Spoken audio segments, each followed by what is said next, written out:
For most of 2020, it was the answer we craved. We saw hospitals pushed to the limit, doctors and nurses collapsing from exhaustion, Americans sequestered at home, away from family and friends, and thousands and thousands and thousands dying from the coronavirus.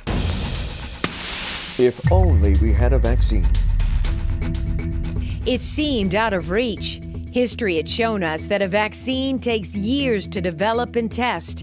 It couldn't possibly come in time. And yet, in a stunning testament to modern medicine and science, it arrived with shocking speed. The game changer to alter the course of a pandemic that has taken nearly 3.5 million lives across the globe.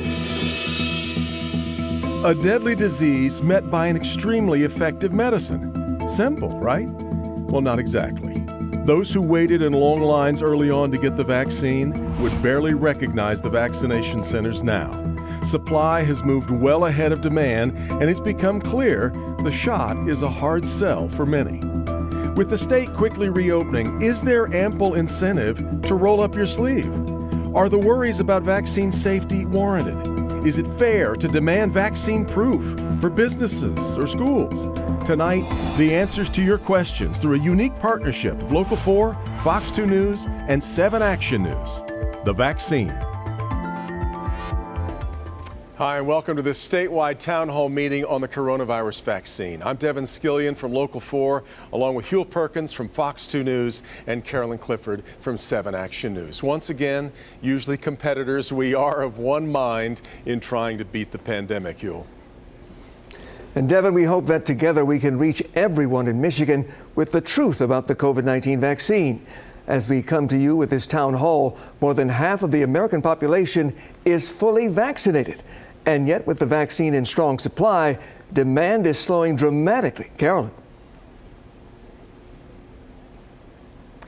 Well, Hugh, I got to tell you, with limits lifted at businesses, schools, and the many places we live our lives, just how protected can we be?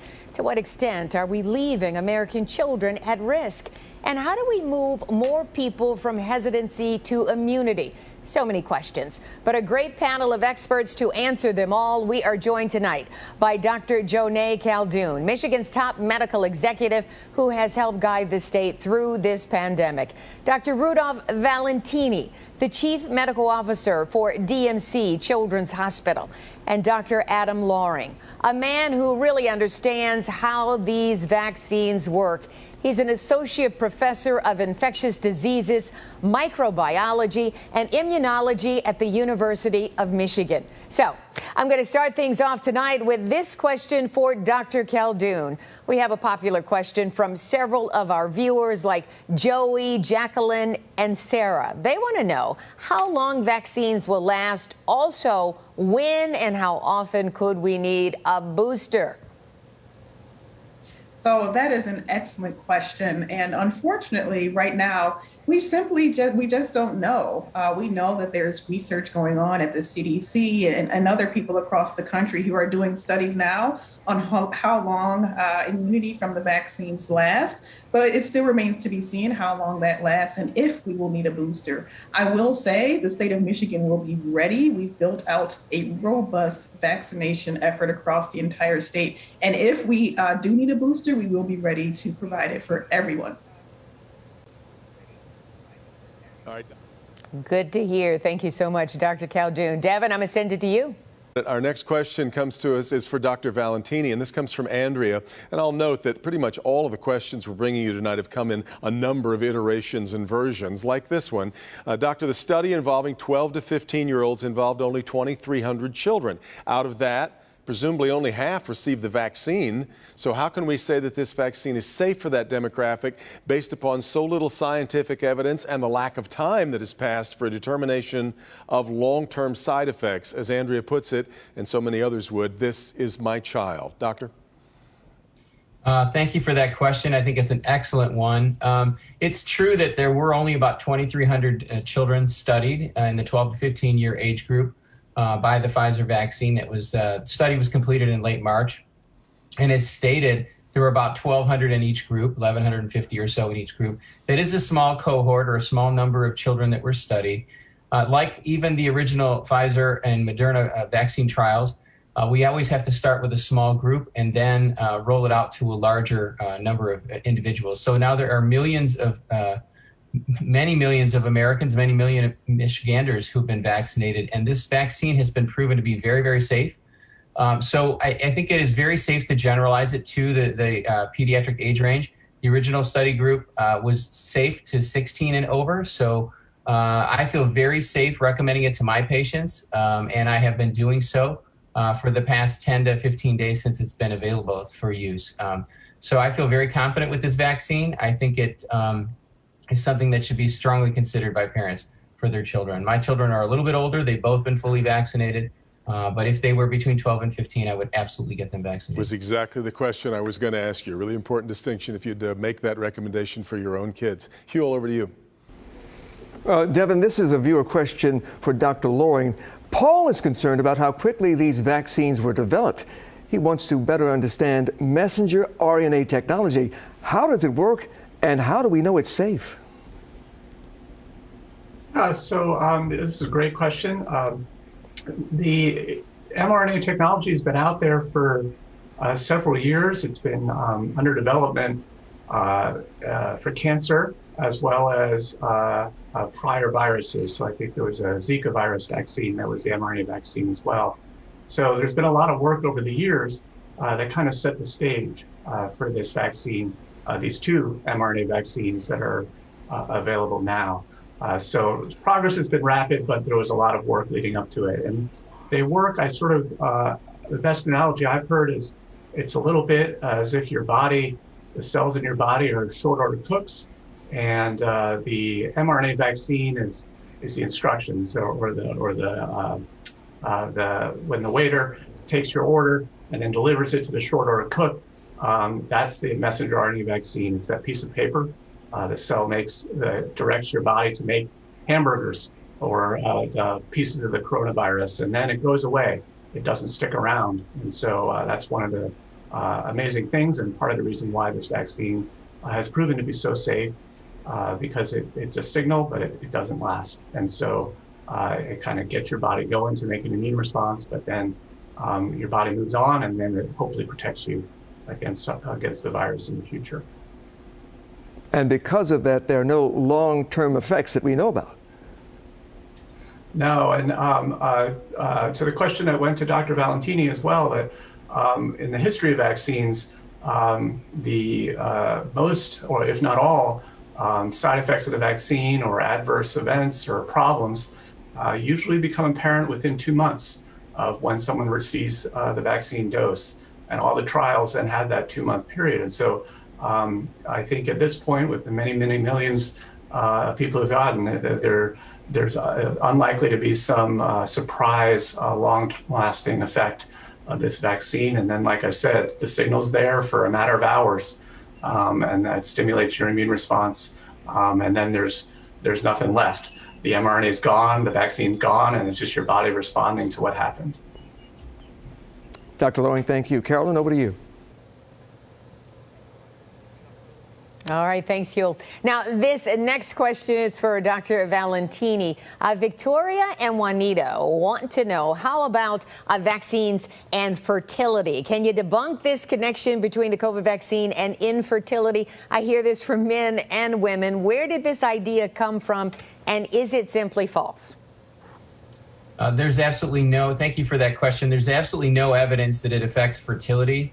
I'm not sure if this is something that came up through the social media and it's kind of grabbed some momentum. Fortunately, I think it has been, there's really no substance there at all. As Dr. LAURING mentioned, the vaccine now has been used for better than 6 months. There's been no question that any of those type of things occur. I'm glad to see that many pregnant women are stepping forward and getting vaccinated. Many women of fertility ages are getting vaccinated. There's no value statement there about affecting fertility. So I'm sorry that that ever circulated. There's never been any scientific evidence to support that. I wish that would go away, and I wish people would feel confident to go ahead and get vaccinated males and females alike, because it's the responsible thing to do to protect themselves, protect their family, and protect their community.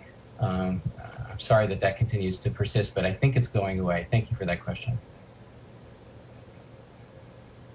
Yeah, I hope this town hall is helping. Thank you so much, Doctor. Devin, back to you. All right, this one goes to you, Dr. KHALDUN. This comes to us from Raymond, and he says, no one believes those who didn't want the vaccine will abide by the recommendation, quotes on the page, air quotes on television, the recommendation to wear a mask in public. Therefore, aren't I at greater risk to catch COVID in a milder form now than I was before the restrictions lapsed, even though I have been fully vaccinated? We get that question a lot too, Dr. KHALDUN. Yeah, that's an excellent question. But I'll say I agree that the CDC has put out guidance saying that people who are fully vaccinated, so 2 weeks after your last dose of the vaccine, they by and large can go about doing most of the things that they would have done otherwise, whether that's indoor or outdoors, not worrying about social distancing. And for most, not all, but most settings, not really needing to wear masks. So if you are fully vaccinated, you are by and large going to be protected. Not 100%. No vaccine is really 100%, especially if you have virus in the community. But these vaccines really work. I also can say that businesses still have the opportunity to mandate masks. We've seen some colleges even coming out and saying that they're going to mandate vaccines for those who will be on their campuses starting in the fall. So I think, particularly if you are still concerned, people also have a choice. Even if you're fully vaccinated, you can still wear your mask out in public, even though the CDC has said by and large you're protected, and that is a choice that you can make.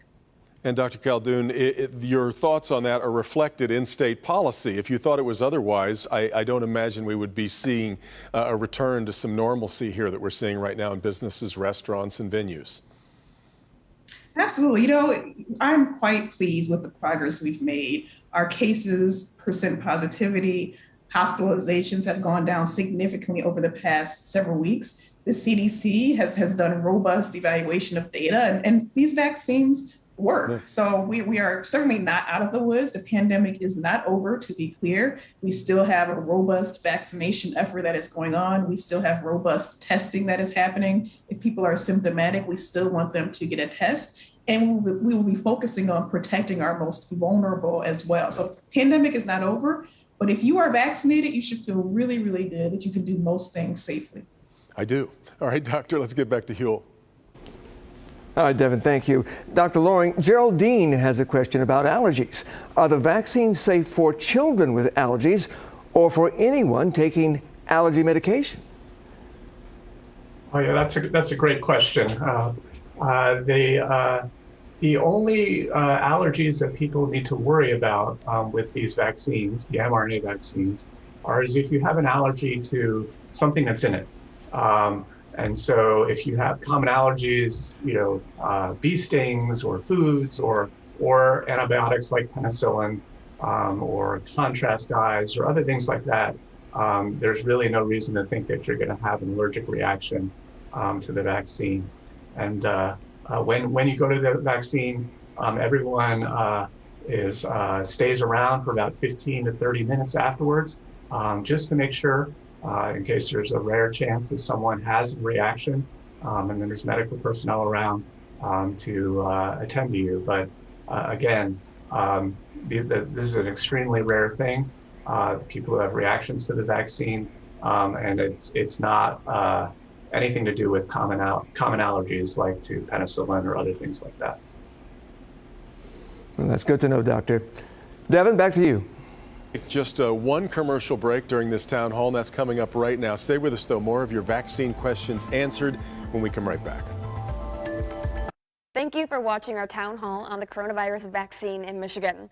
We want to take this brief break to update you on COVID-19 and vaccinations in your neighborhood. According to Michigan.gov, since the pandemic began, there have been a total of 62,624 cases of COVID-19 in Clinton, Eaton, Ingham, Jackson, and Hillsdale County. Throughout the entire state of Michigan, there have been 889,001 COVID-19 cases. But in the past few days, the positivity rate for tests statewide has dipped under 4% after hitting nearly 18% in April. Now, as far as vaccinations, Michigan.gov's COVID-19 vaccine dashboard shows that as of Tuesday, just over 59% of Michiganders have received at least one dose of a COVID-19 vaccine. That's over 4,700,000 people. This map shows the percentage of population that is vaccinated in each county. For example, if your county is orange, that means vaccinations are low. If it's yellow, vaccinations are moderate. And if it's green, vaccinations are high. You can see in mid-Michigan, vaccination rates appear to trend from moderate to high. Now, if you are not yet vaccinated for COVID-19, you can find a vaccination site through a portal on Michigan.gov. Watch from michigan.gov/coronavirus. Click Resources, COVID-19 Vaccine, find a vaccine near you. Find COVID-19 vaccines, then enter your zip code, and you'll find dozens of options. And an update tonight on state coronavirus restrictions. As of this week, there's no longer a capacity limit at outdoor events or residential gatherings. Indoor establishments can operate at 50% capacity. Social gatherings are regulated only by the venue. For example, rules for an indoor wedding or conference will be set by the establishment that is hosting it. Bars and restaurants no longer have a curfew and can operate until 2 a.m. And finally, face masks are still required for non-vaccinated individuals indoors. And if there's a question you haven't heard answered in today's town hall that you think we should be covering, send us your thoughts at newstips@fox47news.com. Now let's hear more from our state's top doctors. We want to welcome you back to the Vaccine Town Hall, where our panel of experts is answering any questions you may have about getting the shot. Our next question is for Dr. Valentini. So, Dr. Valentini, with children ages 12 to 15 eligible for the COVID vaccine right now, can they get this from their pediatrician, and can they catch up on other vaccines at the same time, or do they need to spread vaccines out? So many families have been cooped up and haven't even gone to the doctor. So that's a great question, and it's something that's been addressed very recently. So I was on my own little town hall last night with a group of pediatricians, and there are several pediatricians in the community that are offering the vaccine right in their office. You can certainly get them at a local pharmacy. Our hospitals are offering the vaccine as well. So there's good access. If you go to the CDC website, there's a link to vaccine.gov, and you could put in your zip code. You can put that you need the Pfizer vaccine because that's the only one approved for 12 to 15, and you can figure out where to get it near your home. With regard to the second half of the question was, can you repeat the second half of the question? Should they spread out the vaccines? Because yes, you know, so many parents are worried about kids getting more than one vaccine at the same time. Yes. Yes, thank you, Carolyn. Sorry about that. So absolutely, the CDC has addressed the fact that you can get the COVID-19 vaccine coupled with these standard vaccines that are required. So if a child is behind on their measles, mumps, rubella vaccine, they can go ahead and get that vaccine at the same time they can get the COVID-19 vaccine. So no need to stagger those out. Fortunately, this has been something that has been evaluated now and commented on by the CDC. And so absolutely can get the vaccine simultaneously.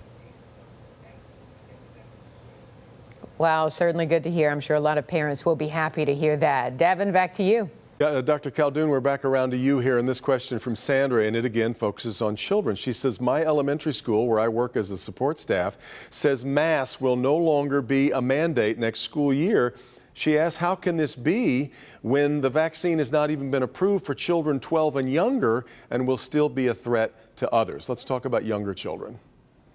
Absolutely. So, of course, we're still concerned. We know there are some people who cannot get vaccinated because of maybe an underlying medical condition or specifically because of the age. So I think it's important to note that the governor has stated that after July 1st, there will not be any broad mask or epidemic orders, but we are still talking about how we can strategically and in a targeted manner make sure we're protecting the most vulnerable. So more to come on that, but absolutely we understand that our younger children, I have a child in elementary school as well, who will not be able to get vaccinated, and so we have to make sure we are protecting them. Right. All right, Dr. KHALDUN. We're trying to get a few more questions in here as we go. Let's get back to Huel.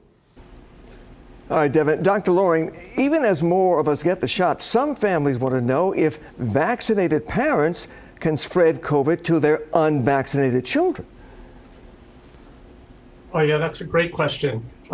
Certainly had that in my household. It's becoming clear that the vaccines not only will protect the parent from getting COVID, but Also, it makes it much less likely that someone will spread the virus to someone else. And that's driven a lot of the recent CDC recommendations about what vaccinated people can do. So it's not impossible, but it's extremely unlikely that a vaccinated parent would then spread the virus to their child. And certainly, it's much less likely that they would spread the virus as if they weren't vaccinated.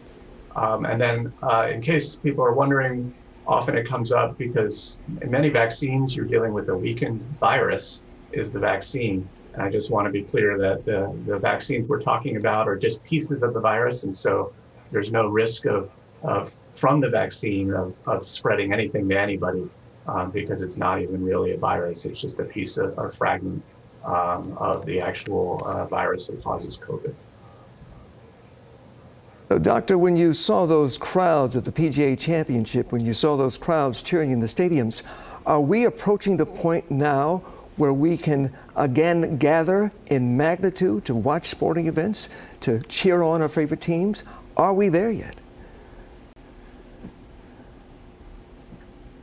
I'm sorry, was that question for me? Yes, Dr. LAURING? Oh, yeah. I think we might be getting there, but in order to really be, quote, back to normal, I think we need to have more people vaccinated. I think that it's basically a numbers game, and the more people are vaccinated, the safer we all are. And we have these various things that keep us all safe, whether it's masks, whether it's physical distancing, staying outdoors and not doing too much in large groups indoors, and then the vaccine. And it's a combination of these that keep us safe. And so once we get more and more people vaccinated, we'll be able to kind of loosen up these other things and still be safe and protect those of us who need us. There's some people who don't respond well to the vaccines or aren't as well protected of them because of other medical conditions. And so it's important for all of us to do as much as we can to protect everybody. Absolutely. Carolyn, back to you. All right, thanks, Huel. Dr. KHALDUN, this question is for you. If you've had COVID and you ended up getting long hauler syndrome, is there really a benefit to getting the vaccine? I've heard a lot of people worried, especially if they have long hauler syndrome. But is there a benefit to getting the vaccine? Absolutely. So the CDC has actually recommended that people who have already had COVID and are not in the middle of their acute illness, that they still get vaccinated. There's some early studies out that show that people who have had COVID and get the vaccine, they may have even greater protection than those who just have the vaccine alone. Again, that's very early studies that have come out. But bottom line, if you have already had COVID, we still recommend that you get the vaccine because the data shows that the vaccine provides better, greater immunity against COVID-19. So another reason to go get that shot. Devin, I'm going to send it back to you. Dr. KHALDUN is someone who has spent so much time advising the governor. The last question tonight is for you. And I think we watched as we were making some targets for people to hit to get the vaccine.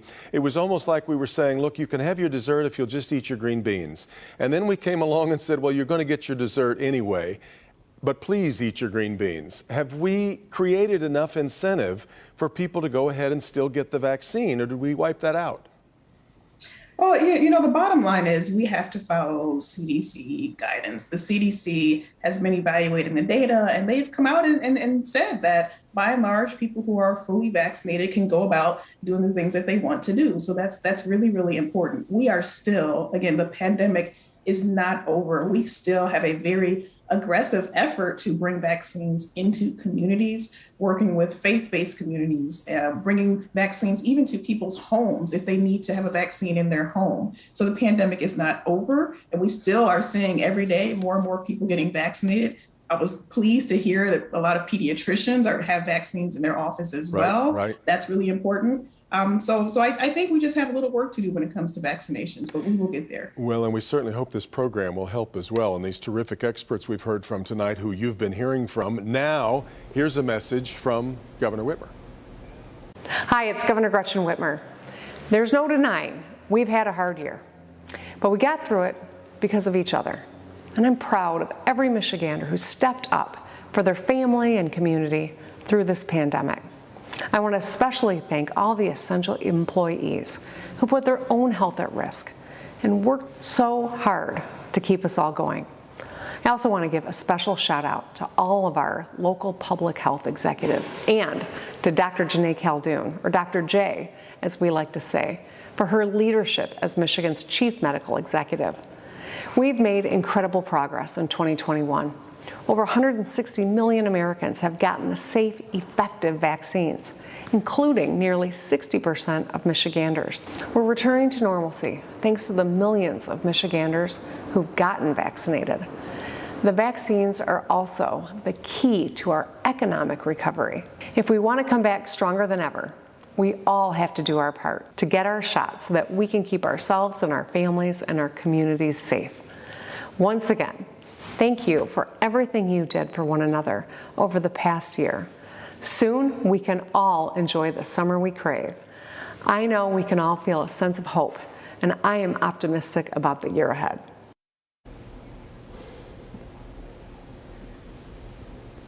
And the governor and the doctors aren't the only ones encouraging you to get vaccinated. And we got a few other very familiar voices and faces who are also here urging you to act.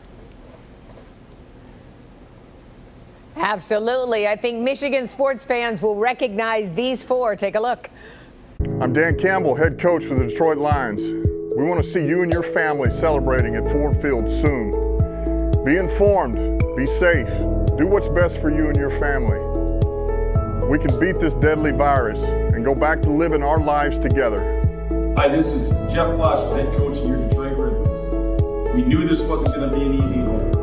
Get the information you need to protect you and your family. We can beat this deadly virus and get back to enjoying the things we love to do together. Hi, I am Miguel Cabrera with the Detroit Tigers. And together with my team, I got the COVID-19 vaccines, tested for safety and trusted by doctors. This vaccine works. It's proven to protect me and you.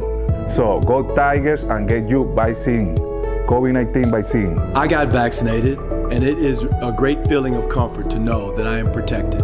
I educated myself, and it is really the best way for all of us to be safe and get back to all the activities that we enjoy.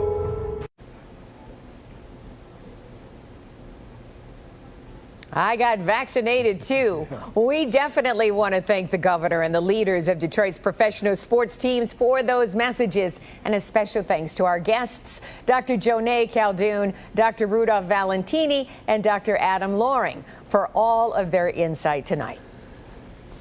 Carolyn, I'm vaccinated too.